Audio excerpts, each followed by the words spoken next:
स्वागत है आप सभी का। तो यूपी में विशेष शिक्षकों की भर्ती को लेकर के सुप्रीम कोर्ट ने यूपी सरकार से जवाब तलब किया है।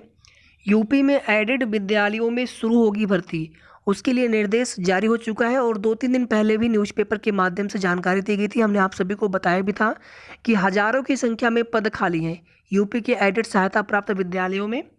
आगे बात करेंगे एडेड जूनियर शिक्षक भर्ती में जियो पर शासन से कब तक अनुमति मिल सकती है। वीडियो को आप सभी प्लीज़ लाइक कर दिया करें, शेयर भी आप सभी कर सकते हैं। साथ ही साथ अगर आपने अभी तक चैनल को सब्सक्राइब ना किया हो तो ज़रूर सब्सक्राइब कर लें। जो भी सही और ऑथेंटिक जानकारी होती है वही जानकारी आप सभी को देने की कोशिश होती है।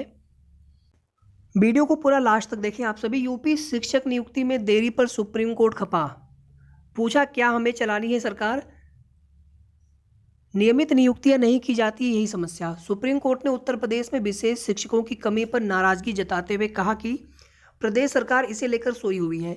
शीर्ष अदालत ने पूछा क्या सरकार हमें चलानी है। आप देखेंगे केवीएस में भी विशेष शिक्षकों की भर्ती को लेकर के दिल्ली हाईकोर्ट ने आदेश दिया हुआ है। हालांकि वहां पर जब तक अस्थायी पद सृजित नहीं हो जाते हैं तब तक संविदा पर भर्ती के लिए आदेश दे दिए गए हैं। इसी तरह से उत्तर प्रदेश में भी विशेष शिक्षकों की भर्ती की जा रही है। जस्टिस दिनेश माहेश्वरी और जस्टिस सुधांशु धुलिया की पीठ ने मामले में दाखिल जनहित याचिका पर उचित हलफनामा दाखिल नहीं करने पर नाराजगी जताई। सुनवाई के दौरान यूपी सरकार के वकील ने कहा सरकार 12,000 नियमित शिक्षकों की नियुक्ति पर विचार कर रही है, 12,000 के आसपास, और इसके लिए बजट आवंटित किया जा चुका है। इस पर पीठ ने पूछा क्या यह इस सदी में हो जाएगा, अब हमें सरकार के जागने तक का इंतजार करना चाहिए। वकील ने जवाब दिया अदालत हमें निर्देश दे सकती है। पीठ ने कहा क्या पूरी सरकार हमें ही चलानी है, आप हमें निर्देश देने के लिए कह रहे हैं, याचिकाकर्ता भी हमें निर्देश देने के लिए कह रहे हैं। इसके बाद आप कहेंगे न्यायालय अपनी सीमा का उल्लंघन कर रहा है। इस मामले में अगली सुनवाई दिसंबर के दूसरे हफ्ते में होगी। अगर आप यहाँ पर देखेंगे पीठ, आप खड़े होते हैं, बैठते हैं या सोते हैं हम जानना नहीं चाहते, आप इसे करिए। इस तरह के मामले जहाँ आपको अति संवेदनशीलता दिखानी चाहिए, हम तलब करते हैं और उपदेश देते रहे क्या यह हमें करना चाहिए। सरकार का कहना है कि प्रक्रिया चालू है, नोडल शिक्षकों की नियुक्ति की जा चुकी है। पीठ, कोर्ट, यही समस्या है, नियमित नियुक्तियां नहीं की जाती हैं जबकि नियुक्तियां नियमित होनी चाहिए। सरकार, नोडल शिक्षकों को प्रशिक्षण दिया जाता है, पीठ पर प्रशिक्षितों को इंतजार कराया जा रहा है। यह बैक डोर भी नहीं है, बैक वेंटिलेटर एंट्री है। तो यहाँ पर गवर्नमेंट को भी विचार करना चाहिए। आप नियमित प्रशिक्षण करवा रहे हैं और अगर नियमित नियुक्तियां नहीं होती है, क्योंकि सभी अभ्यर्थी चाहते हैं कि हमें एक नियमित नियुक्ति मिले, एक सरकारी रोजगार मिले। फिलहाल में देखते हैं इसमें गवर्नमेंट का क्या रुख होता है। फिलहाल में 12,000 नियमित नियुक्तियों को लेकर के ये बोला गया है सरकारी अधिवक्ता महोदय की तरफ से कि सरकार विचार कर रहे हैं। यहाँ पर देखिए अगली अपडेट, एडेड विद्यालयों में शुरू होगी आउटसोर्स कर्मियों की भर्ती। चतुर्थ श्रेणी की भर्तियां, अस्थायी नियुक्तियां प्रदेश सरकार ने बहुत पहले बंद कर दी है। इसमें आउटसोर्सिंग से भर्तियां की जानी थी, लेकिन वो भर्तियां भी पिछले 5-6 साल से आप देखेंगे नहीं हो रही हैं जो होनी चाहिए। जिस प्रकार से शासन ने अशासकीय सहायता प्राप्त माध्यमिक विद्यालयों में चतुर्थ श्रेणी कर्मचारियों की आउटसोर्सिंग से भर्ती की प्रक्रिया शुरू करने की मंजूरी दे दी है। फिलहाल में इन विद्यालयों को शासनादेश के अनुसार जरूरी कर्मचारियों की संख्या निर्धारित कर 2 हफ्ते में प्रस्ताव डीआईओएस को उपलब्ध कराने को बोला गया है। विद्यालयों से प्रस्ताव मिलने के बाद डीआईओएस 1 हफ्ते में मंडलीय समिति को अपने जिले की सूचना देगी। फिर मंडलीय समिति 3 हफ्ते में सेवा प्रदाता का चयन करेगी। इसके बाद सेवा प्रदाता 4 हफ्ते में आउटसोर्स कर्मियों को उपलब्ध कराएगी। इस संबंध में विशेष सचिव माध्यमिक शिक्षा एसपी सिंह ने आदेश जारी कर दिए हैं। भर्ती में इस बात पर खास ध्यान देने को कहा गया है कि एक सुनिश्चित किया जाए कि विद्यालय में एक सफाई कर्मी व एक चौकीदार अनिवार्य रूप से रहे।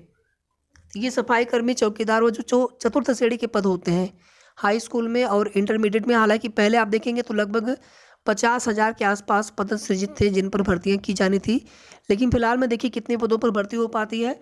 और आप देखेंगे जो लिपिक वाली भर्ती थी 1621 पद, पहले तो यहाँ पर लगभग जो है 4,000 के आसपास पद खाली थे, फिर उसमें 1621 पर भर्तियाँ होनी थी और आते आते मात्र 280 पदों पर भर्ती हुई। तो अब यहाँ पर आप खुद समझ सकते हैं चीज़ों को। इसी तरह से ये भर्ती भी कितने पदों पर होगी वो तो समय बताएगा। साथ ही साथ भर्ती की प्रक्रिया कैसे होगी, नियमित भर्ती यहाँ पर हो नहीं रही है, आउटसोर्सिंग से ही भर्ती करनी है, कितने समय के लिए भर्ती की जाती है।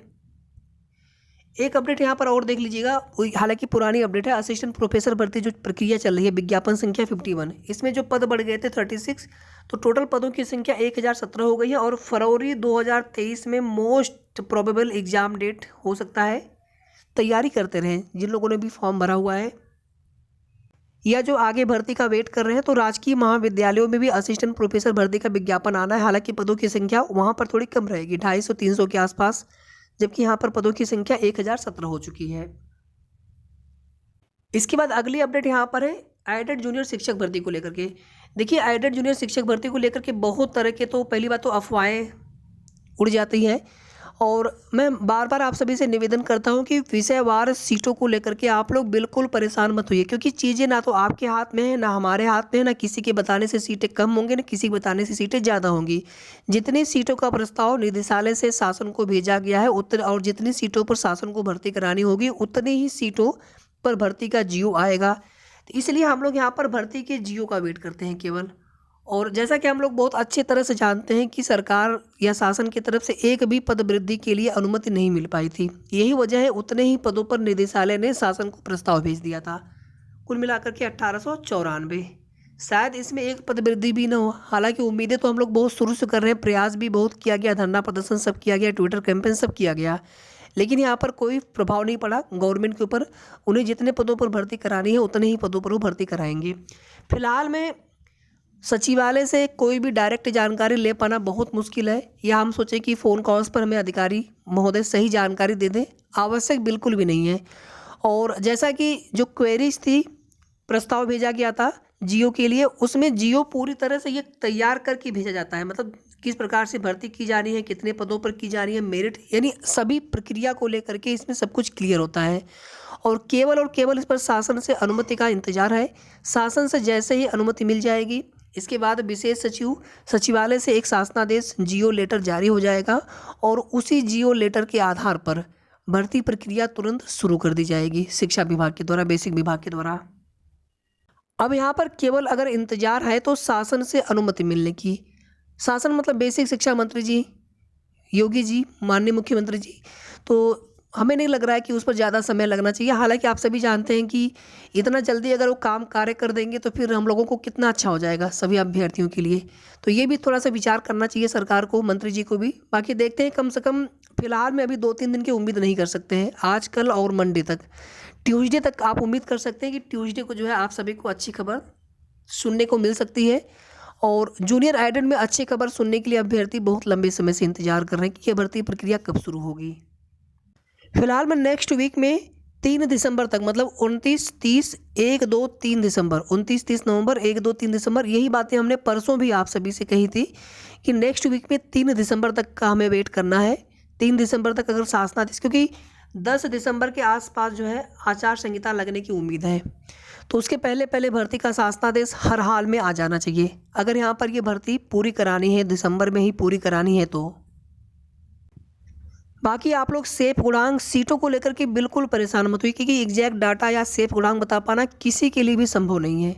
आगे की जो भी ऑथेंटिक सही जानकारी मिलेगी आप सभी को हमारे चैनल के माध्यम से समय समय पर सूचना मिलती रहेगी। वीडियो को आप सभी प्लीज़ लाइक कर दिया करें, शेयर कर दिया करें। साथ ही साथ अगर आपने अभी तक चैनल को सब्सक्राइब ना किया हो तो ज़रूर सब्सक्राइब कर लीजिएगा। धन्यवाद।